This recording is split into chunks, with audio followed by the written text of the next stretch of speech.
성경은 하나님의 은혜로우심을 그냥 드러냅니다. 그 자체로, 그죠? 그냥 심판하셔도 할 말이 없는데 그냥 죽어 마땅한 그들을 살리기 위해서 하나님이신 그분이 이 땅에 오셔서 어린 양이신 그분이 친히 고통과 십자가를 당하셨고, 또 그것도 감사한데 미리 하나님의 심판이 있음을 알게 하시고 깨닫게 하시고 미리 준비하게 하십니다. 그래서 오늘 본문에 기록되어 있는 요한은 하늘의 현상을 보면서 어떻게 울었지만, 그죠? 두루마리를 펼 자가 없어서 울었지만 우리는 이렇게 펴줬는데도 불구하고 믿지 않는 사람을 위해서 울어야 될 줄 믿습니다. 아멘 소리를 안 하는 거 보니까 글쎄 뭐 우린 다 예수 믿는데 뭐 우리 집은 다 구원받았는데 이러시는 것 같아요. 평생 울어야 됩니다. 예수 믿으면서요. 요한이 진짜 이 울었다는 이 표현이요, 진짜 너무 간절한 겁니다. 진행형입니다. 진행형. 그러면 마찬가지로 우리도 하나님 앞에 기도 생활하면서 울어야 될 줄 믿습니다. 울어야 돼요. 구원의 은혜를 하나님이 길이요 진리요 생명이신 주님께서 친히 이 땅에 오셔서 부활의 첫 열매가 되셨는데 오직 그 길입니다. 그죠? 그 길 외에 다른 길이 없어요.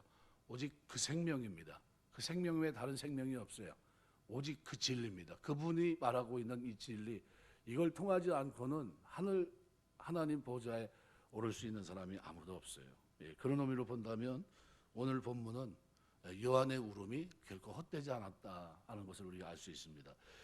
이 땅에서뿐만 아니라 땅 위 또는 땅 아래 음부에서조차 그 누구도 펼 수 없고 볼 수 없는 두루마리 책으로 인해서 사도 요한이 안타까워하면서 크게 우는 장면이 오늘 본문 3절에 등장합니다. 하늘 위에나 땅 위에나 땅 아래서 능히 이 두루마리를 펴거나 보거나 할 자가 없더라. 그 두루마리를 펴거나 보거나 하기에 합당한 자가 보이지 아니하기로 내가 크게 울었더니, 이렇게 얘기합니다. 여러분, 우리가 이렇게 해가지고 하나님의 자비하심으로 그 큰 국률로 우리에게 어떻게 십자가 지시고 주신, 그죠? 복음을 열어서 이제 안겨주셨어요. 그냥 몸에. 그러면 어떻게 해야 됩니까? 이제는 이렇게까지 해줬는데도 그 하나님의 자비와 긍휼을 멸시한다면 구제받을 일이 있을까요? 없습니다. 어떻게 우리가 뭐 때문에 울어야 돼요? 바로 눈물로 이 문제를 우리가 해결해야 됩니다. 우리가 하나님 앞에. 그래서 예수 믿는 사람들은요, 예레미야처럼 내 눈알이 상했다는 표현이 맞습니다. 눈알이 상할 정도로 기도했던 예레미야처럼 예레미야 애가를 읽으면 우리 신앙생활을 하는데 많은 도움이 될 거라 생각이 됩니다. 이 두루마리 비블리온이라는 헬라 말은요, 주전 3000년 이집트에서 로마 시대에 한 약 3000년 동안 가장 일반적인 기록 도구입니다. 여기 이제 우리 습지에서 잘 자라는 수생식물인 파피루스, 여기서 축출한 작은 조각들을 맞붙여서 층을 만들고 압착시키고 두들겨서 두 개 층을 한 장의 파피루스로 만들고, 이렇게 만들어진 종이는 압착된 상태로 건조시키고 이 표면을 돌 같은 둥근 물체로 부드러워질 때까지 문지른 다음에 테두리를 반듯하게 잘라 직사각형 모양의 종이 형태를 만듭니다. 이러한 조각들을 녹말 접착제로 연결시켜서 기다란 조각으로 연결해서 두루마리처럼 둘둘 말 수 있도록 제작했는데, 당시에는 20장의 종이를 붙여 두루마리 하나를 만들었습니다. 그러니까 두루마리 이게 결코 쉬운 게 아니죠. 그러니까 여기 이 두루마리가 어떤 책이게 감히 볼 수 없었을까? 누구도 두루마리를 볼 수 없었는데 1장에서는 1절에서는 사장에서 천상의 존재들로부터 찬양과 경배를 받았던 하나님의 오른손에 두루마리가 있다고 말씀합니다. 이 오른손은 뭘 표현합니까? 심판과 구원을 주는 권능과 권세를 상징합니다. 출애굽기 15장 말씀 6절에 보면 여호와여 주의 오른손이 권능으로 영광을 나타내시니이다. 여호와여 주의 오른손이 원수를 부수시나이다. 하나님이 심판과 구원을 주시는 권능과 권세를 나타내는 말씀으로 우리가 볼 수 있습니다. 시편 48편 10절에도 하나님이여 주의 이름과 같이 찬송도 땅끝까지 미쳤으니 주의 오른손에는 정의가 충만하였나이다. 이사야 41장 10절 말씀에도 우리가 잘 아는 말씀입니다. 그러니까 이 능력의 손에 하나님의 두루마리가 놓여 있다고 하는 것은 하나님께서 두루마리 내용을 주권적으로 결정하시는 분이라는 것을 나타내주고 있고요. 그래서 하나님의 손에 두루마리가 펼쳐진 것은 에스겔서를 생각나게 합니다. 에스겔 2장 9절 10절에 보면 내가 보니 보라 한 손이 나를 향하여 펴지고 보라 그 안에 두루마리 책이 있더라.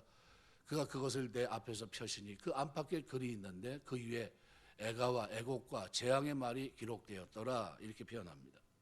그러니까 이 내용은 이스라엘을 향한 심판 경륜에 관한 겁니다.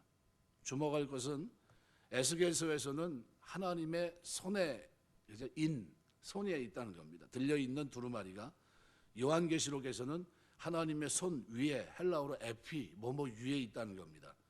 이것은 하나님이 벌리신 손바닥 위에 두루마리가 놓여 있다는 것을 암시합니다.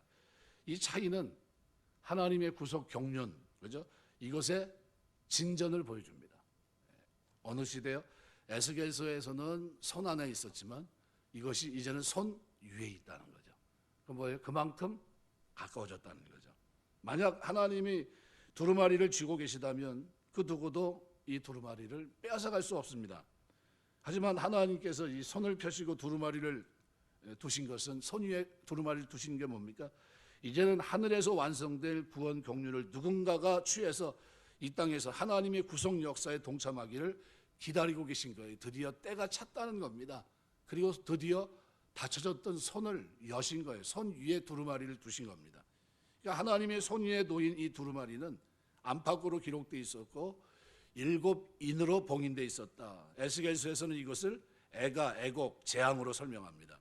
그러니까 계시록에서는 이 내용을 오늘 계시록 10장 11절 말씀에 보면 많은 이렇게 그가 내게 말하기를 내가 많은 백성과 나라와 방언과 임금에게 다시 예언하여야 하리라 하더라 이렇게 표현합니다.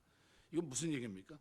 선포해야 된다는 거예요. 선포. 우리가 신앙생활하면서 이렇게까지 해서 어린 양이신 예수님께서 누구 손에요? 손 위에 있던 두루마리를 펴서 이제 마지막 심판과 재앙 이것을 피할 수 있는 길을 우리에게 제시했다면, 그 진리를 우리에게 알게 했다면, 우리에게 그 생명의 길을 보이셨다면, 그럼 우리는 어떻게 해야 됩니까?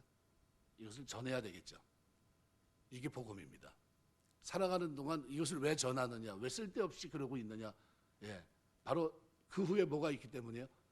영원한 심판이 있기 때문에. 자비로우신 우리 주님께서는 어떻게 하셨다고요? 왜 자비롭습니까? 이 심판을 그냥 단행하지 않고 어떻게 해요? 신이 오셔서 길을, 그죠? 생명의 길을 열어주시고, 그리고 어떻게 피할 길을 말씀해 주시고, 그런 다음에 어떻게 해요? 보이신 거예요. 그러니까 우리가 이 은혜 속에 있습니다. 너희가 은혜로 믿음으로 구원을 이것이 너에게 난 것이 아니요 하나님의 선물이에요. 믿음 자체 선물이에요. 다 하나님의 은혜입니다. 이렇게 본다면 이 두루마리는 이스라엘만이 아니라 온 세상을 대상으로 하는 하나님의 구속 경륜인 것을 알 수 있습니다. 두루마리 안팎에 서서 봉인한 것은 당시 고대 근동의 계약 관행을 그대로 반영한 겁니다. 이집트, 헬라, 로마인들은 계약서를 작성할 때 안쪽에는 구체적인 내용을 쭉 기록해놨고 바깥에는 여기에 대한 짧은 설명을 기록합니다. 무슨 얘기냐면 이게 뭐에 대한 계약이다라는 걸 바깥에 써놓고 안에는 구체적인 계약 내용을 열거해 놓은 거죠. 그러니까 이러한 계약 형태의 두루마리는 그 내용을 공인하기 위해서 적어도 세 증인을 의미하는 3개 인봉에서부터 7개 인봉으로 봉인되어 있었습니다. 도장을 찍은 거야. 7명이 또는 3명이 이 안의 내용을 어떻게 해요? 증인입니다. 그러니까 7인은 황제가 보내는 편지 문서도 여기에서 사용됐던 겁니다. 황제가 보내는. 그러니까 로마 황제는 청원인에게 답변을 보내거나 공식 문서를 보낼 때 7인을 사용했습니다. 7인, 7명의 증인을 통해서 어디요?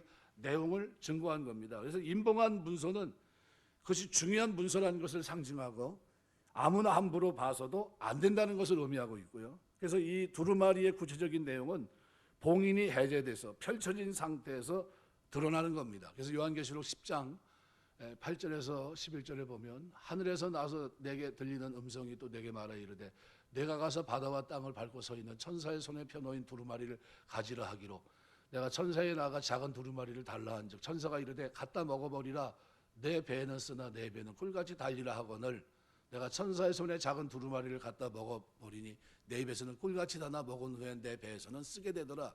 그가 내게 말하기를 내가 많은 백성과 나라와 방언과 임금에게 다시 예언하여야 하리라 하더라. 이렇게 얘기합니다. 한편 이 두루마리에 봉인된 것은 이사야 29장 11절과 다니엘서 12장 4절 9절입니다. 그래서 이사야 29장 11절 보면 그러므로 모든 계시가 너희에게는 봉인책의 말처럼 되었으니 그것을 글 아는 자에게 주며 이르기를 그대에게 청하노니 이를 읽으라 하면 그가 대답하기를 그것이 봉해졌으니 나는 뭔 있겠노라 할 것이요.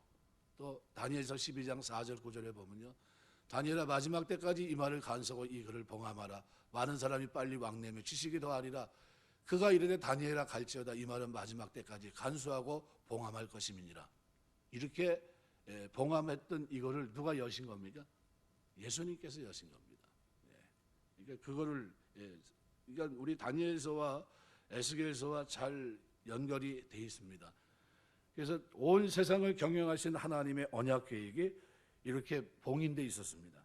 이렇게 볼 때 본문에 등장하는 7인으로 봉함된 두루마리가 하나님의 손 위에 올려져 있다고 하는 것은 지금까지 감춰져 있었던 온 세상을 통치하시는 하나님의 구원, 심판 경륜이 이제 최종적인 시행과 성취를 앞에 두고 있다는 거예요. 어디까지 진전이 됐습니까? 오셔서 그저 십자가 지시고 부활 승천하시고 내가 가서 처소를 예비한 다시 와서 나 있는 곳에 너희도 있게 하리라 약속하고 올라가시고 다시 오시기까지 몇 년이 지났습니까? 2000년이 흐르는 겁니다. 2000년이 지났어요. 오실 때가 돼갔죠. 된 거죠. 그러면 이걸 이 봉인된 내용을 지금 어떻게 해요? 그 자비로우신 우리 주님께서는 어떻게 해요? 하루를 천년같이 천년 하루 동안 아무토록 어떻게 해요? 죄인 하나라도 건지기 위해서 어떻게 해요? 복음이 증거되기를 원하시고요. 그들을 위해 울기를 원하시는 겁니다. 내가 봉인을 해제했으니까 두루마리 팩을 열어서 심판이 있다는 것을 알려줬으니까 영원히 살 수 있는 길을 알려줬으니까 이제 어떻게 준비하라는 거예요. 준비하라는 거예요. 이렇게까지 준비하라고 친히 와서 그죠?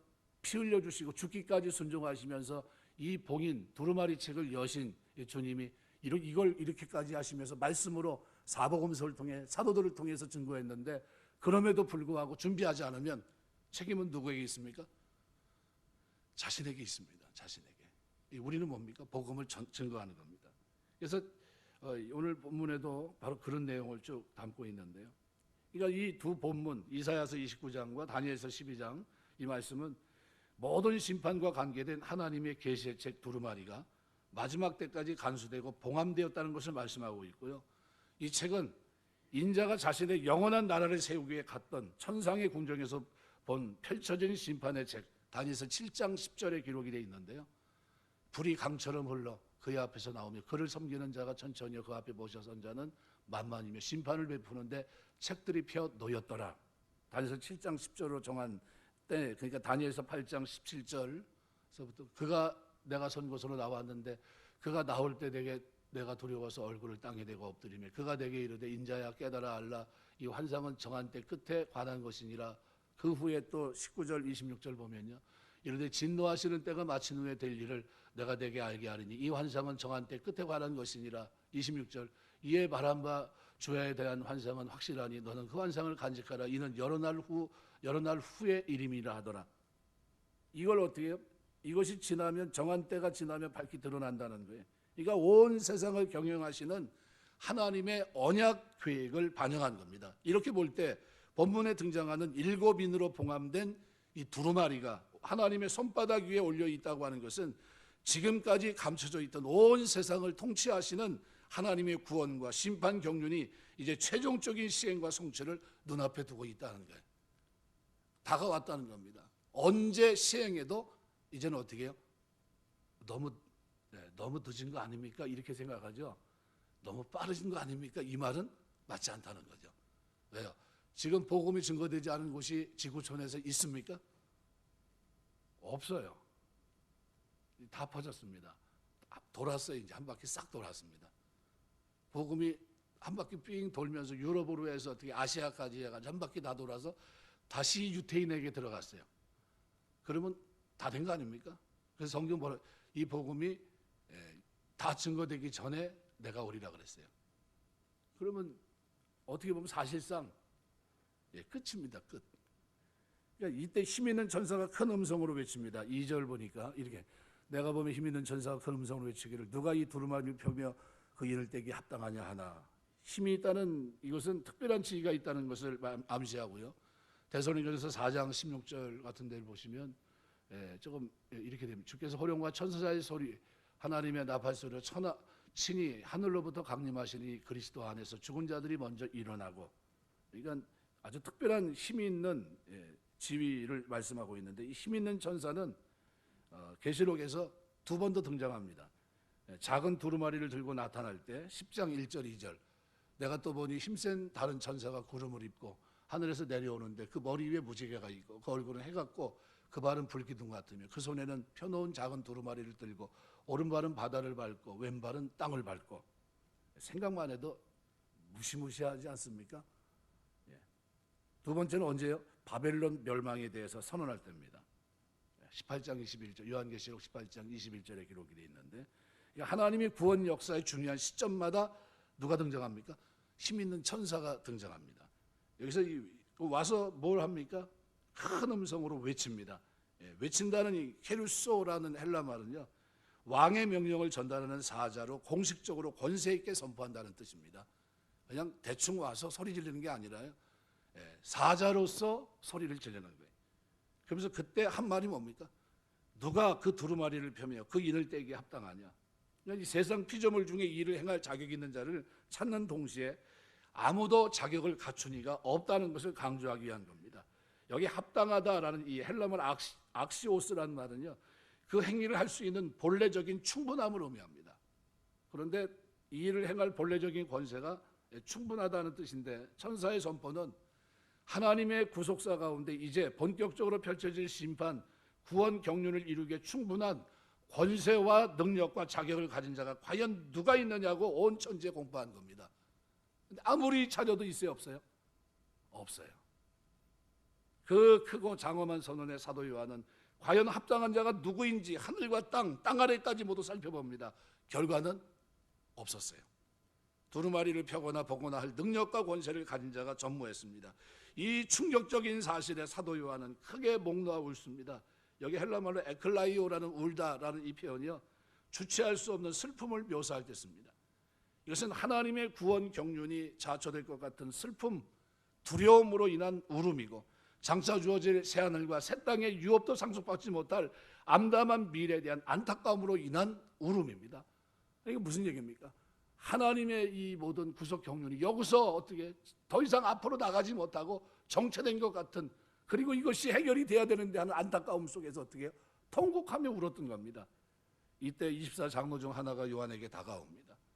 장로는 이 땅을 대표하는 천상의 존재, 즉 천사를 말합니다. 7장 13절, 장로 중 하나가 응답하여 나에게 이르되 이 흰옷 입은 자들이 누구며 또 어디서 왔느냐? 개역견적은 5절 말씀을 이렇게 표현합니다. 장로 중에 한 사람이 이렇게 얘기하고 있는데, 새 번역은 장로들 가운데 하나 이렇게 표현합니다. NIV 성경은. 그러니까 천상의 존재인 장로는 요한에게 다가와 울지 말라고 말합니다. 그리고는 5절에 보면 보라 이렇게 얘기해요. 헬라말로 이두라는 말인데요, 우리 말에서는 번역이 안 되고 생략이 됐습니다. 그러니까 명령과 함께 울고 있는 사도 요한의 주의를 새롭게 주의를 환기시키는 거예요. 그래서 보라, 장로 중에 한 사람이 내게 말하되 울지 말라. 유대 지파의 사자 다윗의 뿌리가 이겼으니 그 두루마리와 7인을 떼시라 하더라. 이 장로는 사도 요한의 울음, 절망과는 달리 이 유다 지파의 사자 다윗의 뿌리가 이겼으니 그 두루마리와 7인을 떼시라는 놀라운 선언을 합니다. 히브리서 7장 14절에 보시면요, 우리 주께서 유다를 쫓아 나신 것이 분명하도다 이렇게 말씀해요. 그러니까 유다 지파의 이 사자는 유다 지파로부터 난 사자입니다. 이 사자는 하나님의 힘 있는 신적 전사로 묘사가 돼요. 이사야 31장 4절 보면 한번 같이 읽겠습니다. 여호와께서 이같이 내게 이르시되 큰 사자나 젊은 사자가 자기의 먹이를 움키고 으르렁거릴 때 그것을 치려고 여러 목자를 불러왔다 할지라도 그것이 그들의 소리로 말미암아 놀라지 아니할 것이요 그들이 떠듬으로 말미암아 굴복하지 아니할 것이라. 이와 같이 나 여호와가 강림하여 시온산과 언덕에서 싸울 것이라. 유대 지파의 사자, 사자를 얘기합니다. 예레미야 50장 44절.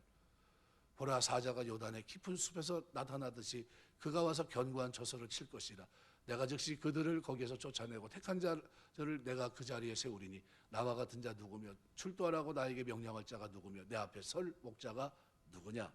호세아서 5장 14절. 내가 에브라임에게 있는 사자 같고 유다 족속에게는 젊은 사자 같으니 바로 내가 움켜갈지라 내가 탈취하여 갈지라도 건전할 죄가 없으리라. 이 사자는 힘 있는 신적 전사로 묘사되고요, 사자는 왕권을 상징합니다. 그래서 야곱의 축복은 유다를 사자와 연결해서 창세기 49장 9절 10절에 보면 이렇게 표현합니다.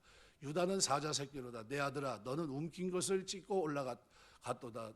그가 엎드리고 웅크림이 숫사자 같고 암사자 같으니 누가 그를 범할 수 있으랴. 규가 유다를 떠나지 아니하며 통치자의 지팡이가 그 발사에서 떠나지 아니하기를 실로가 오시기까지 이르니 그에게 모든 백성이 복종하리로다. 10절 말씀을 우리가 관심 있게 보셔야 됩니다. 여기 실로는 사사시대 성막이 있던 것으로 정치 종교의 중심지입니다. 사무엘상 1장이나 3장. 그러니까 실로가 온다는 것은 하나님의 성전, 새로운 통치 시대가 온다는 겁니다. 여기 더 나가서 실로는 평강을 의미하는 샬롬과 어근이 같은 단어입니다. 평강의 왕, 화평케 하는 메시아를 상징합니다. 그러니까 실로를 직역하면 이것이 그에게 속한 분이란 뜻이에요. 그러니까 이것은 바로 앞에 문장들을 보면 통치의 지팡이인 규를 말합니다. 그러니까 이것은 실로는 규, 통치의 권세가 그에게 속한 분, 누굴 얘기합니까? 새로 오실 메시아를 말하는 거예요. 바로 다윗의 자손 예수 그리스도를 말합니다. 그러니까 또 한편 이 사자는 또 누굽니까? 다윗의 뿔입니다. 요한계시록 22장 16절에도 말씀하고 있는데 메시아의 출현을 예고하는 이사야의 말씀을 반영한 겁니다. 이사야 11장 1절 10절에 보면 이새의 줄기에 한 싹이 나며 그 뿌리에서 한 가지가 나서 결실할 것이요 그날에 이새의 뿌리에서 한 싹이 나며 만민이 가지로 설 것이라. 열방이 그에게로 돌아오리니 그가 거한 곳이 영화로우리다. 유다 지파로부터 난 사자 다윗의 뿌리는 하나님이 그의 백성에게 약속했던 메시아를 축약적으로 드러냅니다. 그렇다면 이 메시아가 이 세상 그 누구도 인봉을 뗄 수 없던 두루마리 책을 뗄 수 있는 근거가 뭡니까? 그가 이겼기 때문이에요. 여기 이겼다는 헬라말 애니케시엔이라는 말은요, 부정 과거형으로 되어 있습니다. 단회적인 승리를 말해요. 그러니까 사단의 권세를 물리치고 승리하신, 죽음의 권세를 물리치고 승리하신 십자가에서의 단회적인 죽음을 통한 최종 승리를 말합니다. 이것을 보여주는 것이 보좌와 내생물과 장로들 사이에 계신 유다 지파의 사자 다윗의 뿌리와 다윗의 뿌리, 이걸 얘기하고 있고, 여기 놀라운 것은 5절에서 사자로 묘사되었던 메시아가 여기서는 죽임당한 어린 양으로 등장하는데 바로 6절입니다. 그래서 이렇게 표현합니다. 내가 또 보니 보좌와 내생물과 장로들 사이에 한 어린 양이 서 있는데 일찍이 죽임을 당한 것 같더라. 그에게 7뿔과 7눈이 있으니 이 눈들은 온 땅에 보내심을 받은 하나님의 7 영이더라. 이 어린 양은 1차적으로 유월절 어린 양을 의미합니다. 출애굽기 11장, 12장에 기록되어 있는, 또 29장에도 기록되어 있고요. 민수기 28장, 29장에도 기록이 되어 있습니다. 이 어린 양은 세상 죄를 지고 가는 죽임당한 속죄 제물로서의 어린 양입니다. 이사야 53장에 보시면 5절에서 7절에 이렇게 말합니다. 그의 찔림은 우리의 허물 때문이요 그의 상함은 우리의 죄악 때문이요 그가 징계를 받으면 우리가 평안을 누리고 그가 채찍에 맞음으로 우리는 나음을 받았도다. 우리는 다양 같은 그릇 행하여 각기 제 길로 갔거늘 여호와께서는 우리 모두의 죄악을 그에게 담당시켰으나 그가 곤욕을 당하여 괴로울 때도 그의 입을 열지 아니하였습니다. 마치 도수장으로 끌려가는 어린 양과 털깎는 자 앞에서 잠잠한 양같이 그의 입을 열지 아니하였도다. 이거 뭡니까? 세상 죄를 지고 가는 죽임당한 속죄 제물로서의 어린 양을 상징합니다. 요한복음 1장 29절, 이튿날 요한이 예수께서 자기에게 나오심을 보고 이르되 보라 세상 죄를 지고 가는 하나님의 어린 양이로다. 누굽니까? 예수 그리스도예요. 사도행전 8장 32절 읽는 성경 구절은 이것이니 일렀으되 그가 도살자에게로 가는 양과 같이 끌려갔고 털깎는 자 앞에 있는 어린 양이 조용함과 같이 그의 입을 열지 아니하였도다. 고린도서 5장 7절 너희는 누룩 없는 자는 새덩이가 되기 위하여 묵은 누룩을 내어버리라. 우리의 유월절 양 곧 그리스도께서 희생되셨느니라. 베드로서 1장 19절 오직 흠 없고 점 없는 어린 양 같은 그리스도의 보배로운 피로 된 것이니라. 이 어린 양의 승리는 희생과 죽음의 십자가의 이걸 통해서입니다. 그러니까 어린 양이 하나님의 두루마리 인봉을 떼기 합당한 이유는 그가 십자가 대속적인 죽음으로 죄와 사망의 권세를 이기고 승리했기 때문에 인봉을 떼기에 합당했던 겁니다. 하나님은 이 어린 양의 십자가 죽음으로 당신의 구속 경륜과 심판을 계속해서 진행하고 완성할 수 있었어요. 자비로우신 우리 하나님께서는 그래서 어떻게 해요? 심판을 단행하기 전에 뭐부터 하신 겁니까? 기회를 주신 거예요. 엄청난 기회를 주신 겁니다. 인봉한 이것을 두루마리 이것을 어떻게 해요? 열자가 없어서 요한이 울었는데 이제는 어떻게 해요? 이것을 전해도 듣지 못한 사람들이 있을까 봐 울어야 되는 겁니다. 우리가.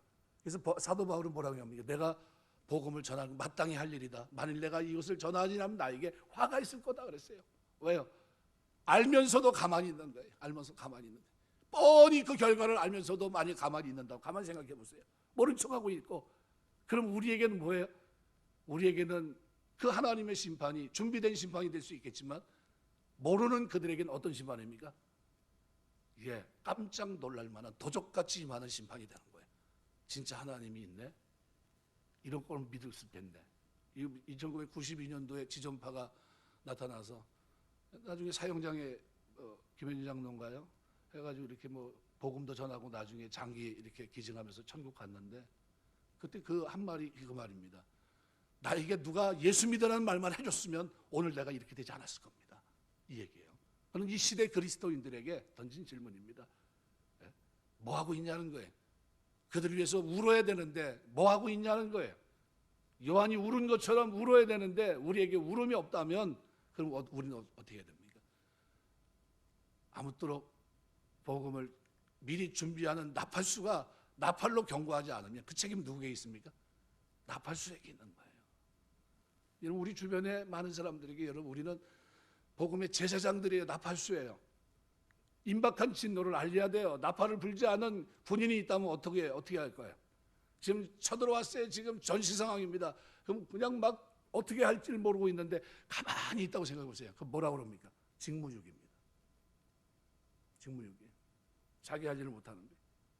죽임을 당한 승리한 어린 양이었기 때문에 이제 그는 7뿔과 7눈을 갖고 있습니다.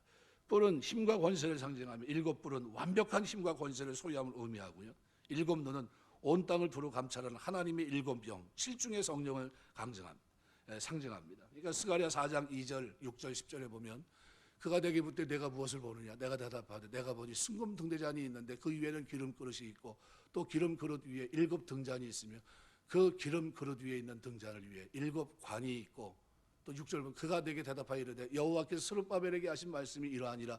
만군의 여호와께서 말씀하시되 이는 힘으로 되지 않고 능으로 되지 아니하며 오직 나의 영으로 되느니라. 10절 보면 작은 일에 날이라고 멸시하는 자가 누구냐? 사람들이 스룹바벨의 손에 다림줄이 있는 줄 보고 기뻐하리라.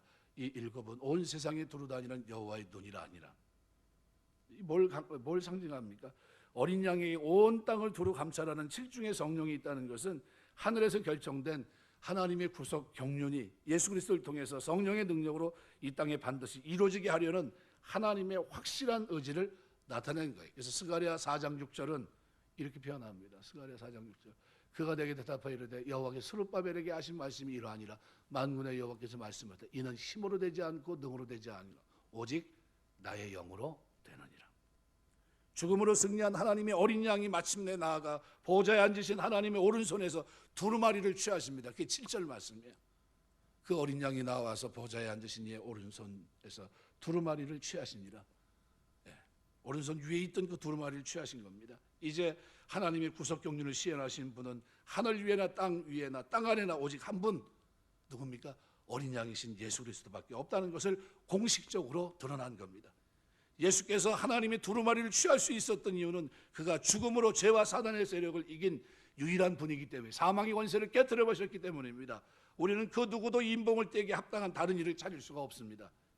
예수님은 하나님의 독생자로 죄 없는 사람으로 이 땅에 오셨기 때문에 하나님의 흠없는 어린 양으로 세상 죄를 지고 갈 수 있었습니다.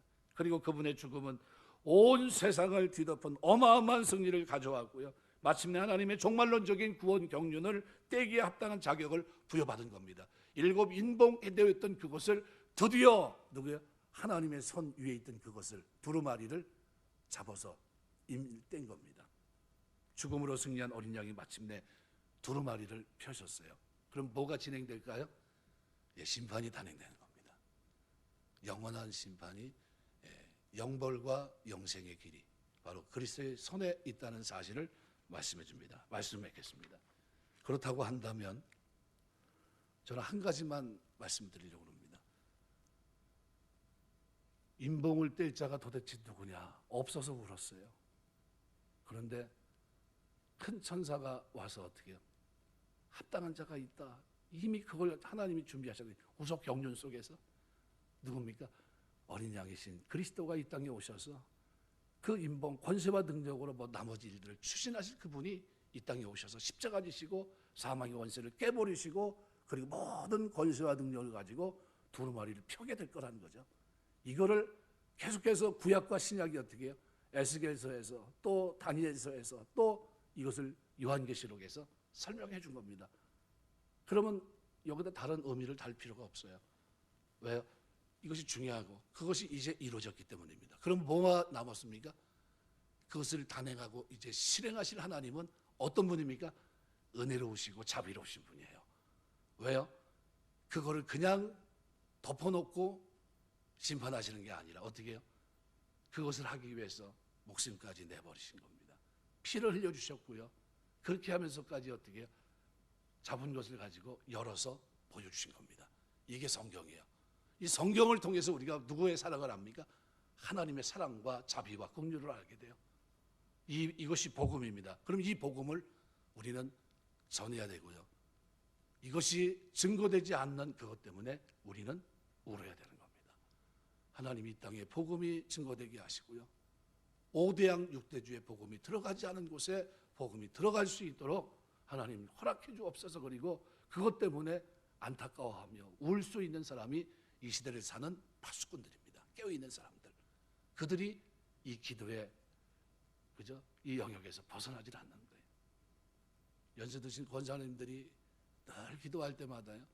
손을 번쩍 들고 나라와 민족을 위해서 기도할 때가 참 뭉클뭉클합니다. 근데 세계 선교를 놓고 기도하는 분들을 보면 너무나 가슴 벅차요. 너무나 아름다운 모습이기 때문입니다. 하나님이 우리를 보실 때 뭘 기대하실까요? 예, 바로 내가 이렇게까지 했으니까 이 일이 이루어지기 전까지 너희는 이 사실을 전하라는 겁니다. 가르쳐서 제자 삼고 그들에게 이 복된 소식을 전하라는 거예요. 하나님이 이것을 완성하실 것이라고 완성될 그분이 지금 두루마리를 어떻게 잡고 드디어 열었다는 사실을 구속경륜이 진행되고 있고 이것 심판이 임박해 있다는 사실을 어떻게 가서 전하라는 거예요. 믿지 않는 자에게는 영벌이, 믿는 자에게는 영생이 있음을 알리라는 거예요. 이것이 우리가 생각하고 고민해야 될 부분입니다. 그래서 사도 바울은 늘 얘기하지만 이 복음을 사도행전 20장에서 뭐라고 얘기합니까? 나의 달린 그 주 예수께 받은 사명, 이 사명을 감당하기에 나의 생명을 조금 더 귀한 것을 여기지 아니하노라. 자기 생명보다 귀하게 여긴 게 뭡니까? 복음입니다. 왜요? 온 인류를 살리는 유일한 길은 어린 양이신 그리스도의 이 보배로운 피를 통해 구속받는 이 일 외에는 방법이 없기 때문입니다. 이것이 열린 겁니다. 드디어 길이 열렸어요. 그럼 어떻게 해야 됩니까? 전해야죠. 평안의 복음에 예비한 신을 신고 전해야 됩니다. 그리고 전하지 못하는 안타까움 때문에 우린 울어야 되고요. 이렇게 울면서 신앙생활하다가 주님 앞에 서야 될 줄 믿습니다. 그래서 우리가 그런 자세를 가지고 저와 여러분의 가정에도 인가기도가 되고 여러분이 알고 있는 관계 속에 있는 사람들이 구원받는 그 일을 위해서 부단히 울고 기도할 수 있는 믿음의 사람, 주님의 심판을 알릴 수 있는 축복의 사람, 깨어있는 파수꾼으로 삶을 살 수 있는 축복이 저와 여러분에게 있게 되시길 주의 이름으로 축원합니다. 기도하겠습니다.